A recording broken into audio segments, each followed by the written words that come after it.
বিসমিল্লাহ। দীর্ঘদিন হাজিরা থাকার পরে এখন আস্তে আস্তে তারা দেশের দিকে ফিরে যাচ্ছে। আমরা একটা দেখব হাজি সাহেবরা যখন রুম ছেড়ে চলে যায় তখন কি কি জিনিস ফেলে যায়, রুমের অবস্থা কি হয় একটু দেখব। তো আমরা একটা রুমে ঢুকতেছি। হ্যাঁ, দেখি এই রুমে আপনার আহ, লোক ছিল চারজন। বেড 1, বেড 2, বেড 3, বেড 4, চারজন লোক ছিল। দেখি এখানে প্রথমে দেখি আলমারির ভিতরে কি আছে। হ্যাঁ, এখানে আলমারির ভিতরে দেখছি কিছু বই হয়তো উনি নিয়েছিল। সেই বইগুলো ওজনজনিত কারণে এগুলা নেয় নাই, বইগুলা এখানে রেখে গেছে। এই বইগুলো কিন্তু উনি কোথা থেকে নিয়েছিল, নেওয়ার পরে যেহেতু ওজনের সমস্যা তখন এই দেখেন একটা বই এখানে কিন্তু এই বইটা রেখে গেছে। আর নিচে অনেক টুকটাক দেখতে পাচ্ছি। এখানে আলমারি বন্ধ করলাম, এখানে দেখেন এখানে দেখছি একটা দোয়া, এই যে উমরা হজ দোয়া, এগুলো আর লাগবে না, ওনারা রেখে গেছে। সব থেকে লিস্ট ইম্পর্টেন্ট জিনিস হজ উমরা গাইড, এগুলো হয়তো পেয়েছিল নি, কেউ দিয়েছিল, রেখে গেছে। এগুলো হয়তো ওই যে সেট দেখতে পাচ্ছেন এখানে বিভিন্ন রকমের সেট, এটাও রেখে গেছে ওষুধের জন্য। ওষুধ ছিল এখানে একটা প্যাকেট।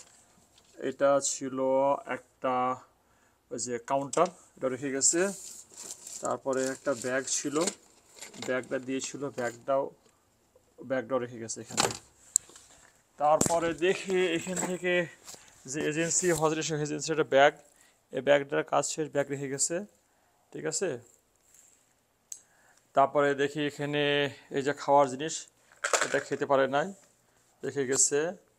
এটা রেখে গেছে, এটা কিছু একটা জিনিস, এগুলা জিনিস। এটা একটা হয়তো কিনেছিল ফ্যান, এটা ভিতরে হয়তো আছে, এটাও উনি রেখে গেছে। আলবাইক থেকে খেয়েছিল, খেয়ে ব্রেডটা খেতে পারে নাই, উনি ফেলেন নাই, রেখে গেছে এটাও। তারপর দেখেন এখানে এই যে স্প্রে কিনেছিল, ওটা রেখে গেছে। সব থেকে গুরুত্বপূর্ণ জিনিস যেটা দেখেন, এই হারামের কাপড়, এই হারামের কাপড় উনি ব্যবহার করে রেখে গেছে, আর এক সেট হারামা করে রেখে গেছে। ঠিক আছে। ছাতা, ছাতা দিয়েছিল, ছাতাটা লাগবে না কারণ ছাতা ওজন বেশি, এই জন্য এটাও রেখে গেছে। হ্যাঁ, তারপরে দেখেন এখানে টাওয়েল নিয়ে এসেছিলো, টাওয়েলটা রেখে গেছে। একটা ক্যাপ দিয়েছিল, ক্যাপটা হয়তো এজেন্সির ক্যাপ, ওটা অন্য রেখে গেছে, ক্যাপ লাগবে না হয়তো। প্লাস দেখছেন এখানে এই যে রেখে গেছে।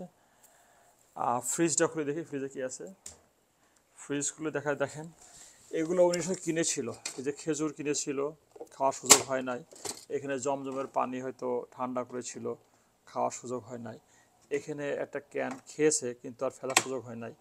আলমারায় জুস কিনেছে, এটা খাওয়ার সুযোগ হয় নাই। প্লাস দেখেন এখানে কাপ কেক রেখে গেছে। পুরো ফ্রিজে অনেক কিছু আছে, খেয়ে শেষ করতে পারে নাই, ফ্রিজটা এইভাবে রেখে গেছে। এই যে কাপটা বাজছে এখানে, এই যে এখানে লাবান খেতে পারে নাই। হ্যাঁ, এটা কিনেছে এগুলো। এখানে কুকিজ কিনছে হয়তো, এই যে কুকিজ, এটা কিনেছে, এটাও খেতে পারে নাই। সব হাফ প্যাকেট করা খোলা, এগুলো খেতে পারে নাই। জুস আছে, বড় জুস কিনেছিল, ওটাও খেতে পারে নাই। এটা দই আছে, এটাও খেতে পারে নাই। আর একটা দই আছে, এটাও খেতে পারে নাই। এই যে খেজুর রেখে গেছে, এটা চকলেট রেখে গেছে। হ্যাঁ, রেখে গেছে। তাহলে ফ্রিজে এখনও যা জিনিস আছে সেই জিনিসগুলো এইভাবে রেখে গেছে।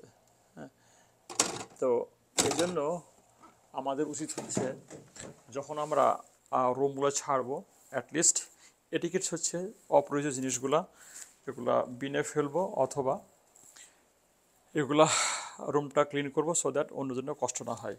আর আমরা কিন্তু অনেকে অপ্রয়োজনীয় জিনিস কিনি আবার নিয়ে আসি, যেগুলো পরবর্তী কাজে লাগে না। হ্যাঁ, তা আমরা যখন এখানে আসবো সে সময়তে আমরা একটু চিন্তা ভাবনা করে জিনিস নিয়ে আসবো ইনশাল্লাহ। আশা করি এই ভিডিওটা আপনাদের একটু সচেতনতা বৃদ্ধি করবে ইনশাল্লাহ। বারাকাল্লাহু ফিকুম।